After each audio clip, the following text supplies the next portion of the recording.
Bon, on va faire un exercice du premier TD du coup, pour se rappeler un petit peu des suites. Du coup, là, on va calculer les quatre premiers termes de cette suite. Donc, pour le premier terme, on n'a rien à faire parce qu'il est donné. Donc, le V0 est égal à 1. Donc, pour calculer le V1, le deuxième terme de la suite, euh, on vient sur la formule qui est là. Donc, ici, pour obtenir ici le V1, on remplace le n par 0. Donc 0 plus 1, c'est V1, on va obtenir ça.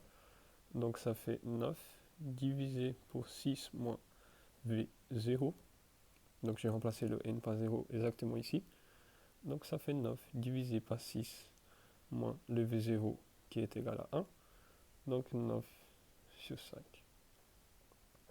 C'est le deuxième terme de notre suite. Pour le V2, c'est pareil. Pour obtenir le 2 ici, je dois remplacer le n par 1. Donc 1 plus 1, ça fait 2. Donc sur la formule ici, on a 9 divisé par 6 moins V1.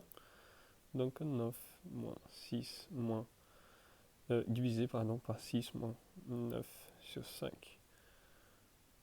Donc là, on a exactement, je vais juste réécrire ça ici. Donc 9 divisé par 6 moins 9 sur 5. Donc 9 divisé par 5 fois 6, 30, moins 9 divisé par 5. Donc on a 9 divisé par 21 divisé par 5. Donc regardez là qu'on a une division des fractions. Donc c'est 9 divisé par 1 divisé par 21 divisé par 5.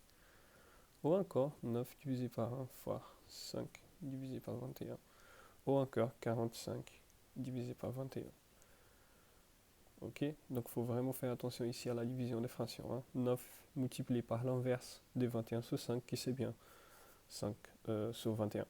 Bien sûr qu'ici je peux écrire le 9 comme 9 sur 1 pour avoir tout simplement deux fractions.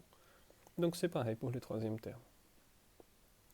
Donc par exemple pour la démonstration par récurrence, on va montrer toujours que cette suite elle est comprise entre 0 et 3. Comment est-ce qu'on peut faire ça? On fait ce qu'on appelle l'initialisation, on teste si la propriété qu'on veut démontrer elle est vraie pour le premier cas de notre site. Donc notre site ici elle est définie dans les naturels. Donc le 0 il est dans les naturels là pour ce cas. Donc on va tester sur le V0 par n égale à 0 qui est égal à 1 selon la loi de formation de notre site. Il est compris entre 0 et 3. 1 évidemment c'est compris entre 0 et 3. Donc pour l'initialisation c'est bon.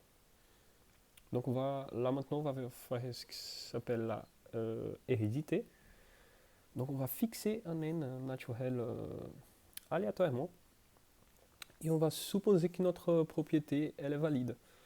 Donc on va supposer que pour ce n là, c'est pas pour tous les n naturels, c'est pour un n naturel fixé n'importe lequel, par exemple n égale 47. Donc on va supposer que cette propriété elle est vraie. Et on va essayer de démontrer avec l'aide de cette information et la définition de la suite elle-même, si on est capable de démontrer par le pas d'avant. Donc n plus 1. Si on avait par exemple n égale à 47, on va essayer de montrer que pour n égale à 48, ça va être vrai aussi. On ne sait pas. Mais qu'est-ce qu'on sait? On sait que pour ce n qu'on a fixé, la suite elle est comprise entre 0 et 3. Donc on va essayer de montrer pour n plus 1. Donc on va forcément utiliser ça et la définition de la suite. Donc dans la définition de la suite, pour n plus 1, il y a cette information ici. Donc là, c'est une suite définie par récurrence. Tout simplement parce qu'il pourra avoir un terme d'après, le n plus 1, on a besoin de terme d'avant, le terme n. C'est pour ça qu'elle est définie par récurrence. Donc je vais faire apparaître cette formule-là. Donc ici, j'ai moins Vn. Pour faire apparaître mon Vn ici, je vais multiplier par moins 1. Donc j'ai 0 plus grand ou égal, ça va invertir, moins Vn, plus grand ou égal à moins 3. Très bien. Du coup, je vais essayer de sommer 6. Donc ici, je vais sommer 6 pour faire apparaître le 6 qui est là. Donc 0 plus 6, plus grand ou égal que 6 moins Vn, plus grand ou égal que 6 moins 3. Là, je vais tout invertir pour avoir le 6 moins Vn en bas. Donc 1 sur 6 plus petit ou égal que 1 sur 6 moins Vn, plus petit ou égal que 1 sur 6 moins 3, 3. Et là, maintenant, je multiplie par 9. Donc 9 sur 6, plus petit ou égal que 9 sur 6 moins Vn, plus petit ou égal que 9 sur 3, qui est égal à 3. Ok?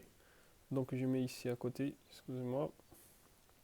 Donc 9 divisé par 6, je peux simplifier par 3, donc ça fait 3 divisé par 2, plus petit ou égal que 9 moins, divisé par 6 moins Vn, plus petit ou égal à 3. Et 3,5 c'est plus grand ou égal que 0. Donc ça, c'est exactement Vn plus 1, avec l'aide de la définition de la suite. C'est exactement ce qu'on veut. Bah, du coup, ça, c'est compris entre 0 et 3. Donc, dès que je suppose ça par n, je arrive à conclure pour n plus 1. Donc, la hérédité est vérifiée aussi. Donc, cette suite, elle est toujours comprise entre 0 et 3. OK?